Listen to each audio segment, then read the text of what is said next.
Good morning students. हमारी जो 11वीं क्लास है फिज़िक्स सब्जेक्ट का इंट्रोडक्शन है, फिज़िकल क्वांटिटी क्या होते हैं।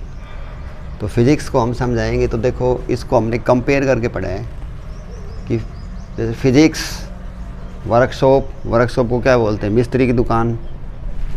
उसके बाद फिज़िकल क्वांटिटीज़, तो मिस्त्री की दुकान में क्या होते हैं, औजार टूल्स जिनकी सहायता से वो काम करता है। इसी तरह ही फिज़िक्स के अंदर फिज़िकल क्वांटिटी फिज़िक्स के नियम को पढ़ाती है, फिज़िक्स के बारे में बताती है। फिज़िक्स जैसे मैंने यहाँ पे लिखा है बाइक वर्कशॉप, ये वर्कशॉप बाइक की है। इसी तरह फिज़िक्स जो है वो नेचर की साइंस है। ठीक है, नेचर के अंदर हम स्टडी करते हैं जैसे लाइट, साउंड, मैग्नेटिज्म, चुंबक, ये सब और ये सारी की सारी चीज़ें नेचर की जो है वो फिज़िक्स के अंदर स्टडी करी जाती है। ठीक है, तो अब ये तो आपको कंपैरिजन थोड़ा समझ में आ गया होगा। तो workshop is equal to physics और औजार tool is equal to physical quantity. जैसे अब बताओ भाई, मिस्त्री की दुकान में कौन कौन से सामान होया करे। आपने होगा सर, जैसे बाइक की थी, कोई बाइक ठीक होने के लिए आ गई किसी मिस्त्री के पास, और यूँ मान के चलो या बाइक है अपनी, वो जो ठीक होने के लिए आ गई। तो अब मिस्त्री के पास अगर एक भी औजार नहीं है, यानी कि कोई भी चीज़ नहीं है, तो वो बाइक ने ठीक कर देगा, नहीं कर पाएगा। तो कौन कौन सा औजार हो गया अगर जो आप हम सब ने घर में देखे पड़ा है। जैसे एक तो हो गया पलास, हो गया भाई, पलास चाहिएगा, और चाबी चाहिए, ये ऐसी वाली यूँ। और उसके बाद क्या चाहिए, पेचकस चाहिए। पेचकस ने स्क्रू ड्राइवर भी कहा करा, स्क्रू ड्राइवर, ड्राइवर का मतलब घुमाने वाला, पेच न घुमाने वाला। ऐसा देखा होगा हमने, पेचकस भी उसे घर में भी देखा होगा ये तो। ठीक है, और ऐसी कोई चीज़ बताओ तो हमने घर में देखी होगी। हथौड़ी भी दुकान में भी देखी होगी, जैसे हथौड़ी भी उससे, हथौड़ी की सहायता से हम कोई भी चीज़ ठोका पीटी कर सकें, हथौड़ी होगी। और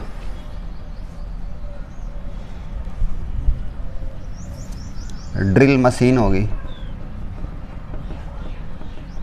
मिस्त्री, बिजली वालों, कोई भी मिस्त्री हो या कोई भी कैसो भी हो, कोई भी सामान, जैसे बिजली को मिस्त्री लगा लो, जब हम बोला हमने साथ एक जोड़ो लेकर आओ है, उस जोड़ा के अंदर ये सारी चीज़ मिलेंगी। देखो, ड्रिल मशीन, हथौड़ी, पेचकस, चाबी, प्लास और छोटी मोटी काफ़ी चीज़ें उसके पास होती हैं। तो जैसे मिस्त्री के पास, मिस्त्री का काम इनके बिना नहीं चल सकता, मिस्त्री की दुकान फेल हो जाएगी जब उसमें सामान ही नहीं होगा, तो वो क्या काम करेगा। जबकि सेम वो की वो कहानी फिज़िक्स जो है वो फिज़िकल क्वांटिटीज़ के बिना फेल हो जाएगी। फिज़िकल क्वांटिटी जैसे इसमें प्लास था, तो इसमें कौन कौन सी आएंगी। फिज़िक्स के अंदर प्लास, पेचकस ये नहीं पढ़ेंगे। फिज़िक्स की जो फिज़िकल क्वांटिटी है वो होती है जैसे मास, लेंथ, टाइम, करंट। करंट भी नेचर का है। आसमान में जब बिजली चमकती है तो आपने वो करंट होगा। Current, force, distance, displacement. Displacement का मतलब दो पॉइंट के बीच की शॉर्टकट दूरी, और डिस्टेंस का मतलब दो पॉइंट के बीच की लंबी दूरी। ठीक है, जितनी भी एरोप्लेन जाती है वो डिस्प्लेसमेंट होती है। दिल्ली से उड़ी, मुंबई पहुंच गई सीधी, ऊपर कोई मोड़ तोड़ नहीं। जबकि ट्रेन कैसे चलती है, ट्रेन चलती है ऐसे ही। ठीक है, बीच में पहाड़ भी आ गया, कोई और भी चीज़ आ गई, तो वो ऐसे घूम के जाती है, इसको बोलते हैं डिस्टेंस। और बताओ फिज़िकल क्वांटिटी में भाई, देखो आगे है कुछ नाम ऐसा होगा जो तुमने सुना हुआ है, कुछ नहीं सुना हुआ है। मोमेंटम। ठीक है, मोमेंटम के बाद आ गया इम्पल्स। जो फोर्स बहुत कम समय के लिए लगे उसको इम्पल्स बोलते हैं।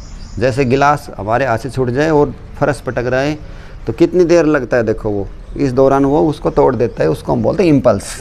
Force acting for very small time, impulse हो गया। टेम्परेचर हो गया। ये सारी फिजिकल क्वांटिटी है। जैसे मिस्त्री का टूल का अंदर ये सारा सामान रखा रहता है, इसी तरह फिजिक्स को पढ़ने के लिए ये हमारा टूल किट है सारा, इनकी ज़रूरत पड़े ही पड़ेगी। और सोचते हैं भाई, मोमेंटम हो गया, उसके बाद आ गया सरफेस टेंशन हो गया,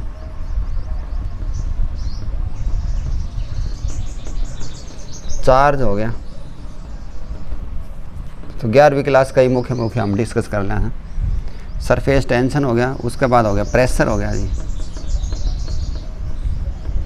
viscosity, coefficient of viscosity. Viscosity होती है लिक्विड के अंदर, जैसे सॉलिड के अंदर तो फ्रिक्शन होता है, इसके अंदर क्या होती है, विस्कोसिटी होती है। तो अब मैं करता हूँ ETC, और भी नाम आओगे बता दूंगा तुमने।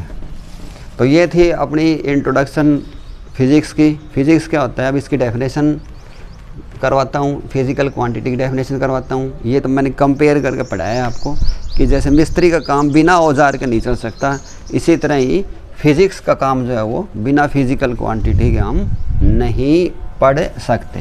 तो ये ड्रिल मशीन और मोटरसाइकिल ये सब बढ़ाता हूँ, ये तुम समझ ही गए। और अब करते हैं भाई फिजिक्स की डेफिनेशन। इसको भी हटा देता हूँ, ये तो फिजिकल क्वांटिटीज़ हैं, इनके नोट्स बना लेना बुक में देख के भी। तो फिजिक्स क्या होती है? It is natural science. It is natural science और एंड स्टडीज नेचुरल फिनोमेना।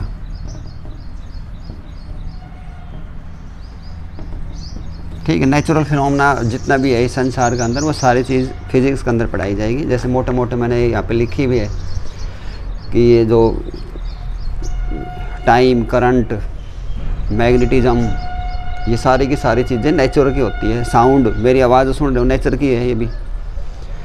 उसके बाद आती है फिजिकल क्वांटिटी। इसके ये करना, नोट्स बनाना इसका भी। फिजिकल क्वांटिटीज़, फिजिकल क्वांटिटी कौन कौन सी होती है? फिजिकल क्वांटिटीज़ तो इनके एग्जाम्पल तो मैंने लिख रखे हैं। With the help of them, इनकी सहायता से क्या काम कर सकते हैं? Laws of physics can be explained. ठीक है, फिजिक्स का नियम इनकी सहायता से बताया जा सके। जैसे मान लो मैं कहूँ भी एक नियम है, force is equal to mass into acceleration. तो ये कोई फिजिक्स का नियम है कि फोर्स इसके बराबर होता है। तो ये तीन फिजिकल क्वांटिटी चाहिए कि नहीं चाहिए, इन्हों बताओ। मास तो चाहिए, फोर्स भी होना चाहिए, ये भी होना चाहिए। तो ये बिना मान ले फिजिकल क्वांटिटी नहीं होंगी तो नियम ही नहीं बनेगा। तो ये थी बात इसकी डायरेक्शन, इनकी इंट्रोडक्शन की। एक और डेफिनेशन है इसकी, ये जितनी भी फिजिकल क्वांटिटी है ना, ये नापी जा सकती हैं। कैन बी मेजर्ड डायरेक्टली और इनडायरेक्टली। इनको हम डायरेक्टली भी नाप सकते हैं और इनडायरेक्टली नाप सकते हैं। जैसे मान लो कोई सीधा रास्ता है तो हम फीता गिर के नाप देंगे, और मान लो कोई बीच में झोड़ी आ गई और भैया हमने नापनी है तो हम अंदाजे से नाप देंगे भैया इतनी दूरी होगी, तो इसको हम इनडायरेक्टली बोलते हैं। ठीक है, तो ये थी इंट्रोडक्शन फिजिक्स की।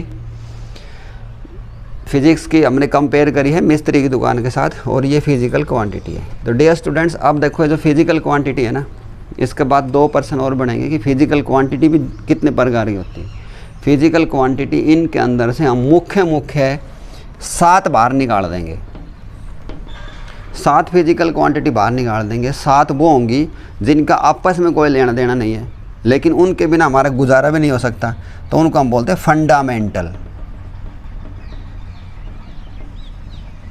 Fundamental physical quantity. ठीक है, फंडामेंटल के अंदर 7 आएंगी। ये 7 तो अलग अलग हैं, जिनमें से देखो 3 तो ये लिख रखी है, मास, लेंथ, टाइम। 3 तो ये होगी, एक ही होगी करंट, एक टेम्परेचर होगी, 5 एक होगी नंबर ऑफ मोल्स, जो हम तो लग रहा है जैसे 1 दर्जन में 12 वस्तुओं से, ऐसे ही। और एक होगी अपनी ल्यूमिनियस इंटेंसिटी। ये 7 होगी है, देखो 1 2 3 4 5 6 7। तो इन 7 को हम बोलते हैं फंडामेंटल फिजिकल क्वांटिटी। इनका आपस में कोई लेना देना नहीं, कोई कनेक्शन नहीं है। जैसे मेरा वज़न जो है वो 70 kg है, और यहाँ से आगरा जो है वो 300 किलोमीटर दूर है। बताओ इनका कोई आपस में संबंध हुआ? नहीं हुआ है ना संबंध। तो इसी तरह इनको हम बोलते हैं फंडामेंटल फिजिकल क्वांटिटी। और इनको मिला के जो आगे फिजिकल क्वांटिटी बनाई जाएगी उनको हम बोलते हैं ड्राइव्ड फिजिकल क्वांटिटी।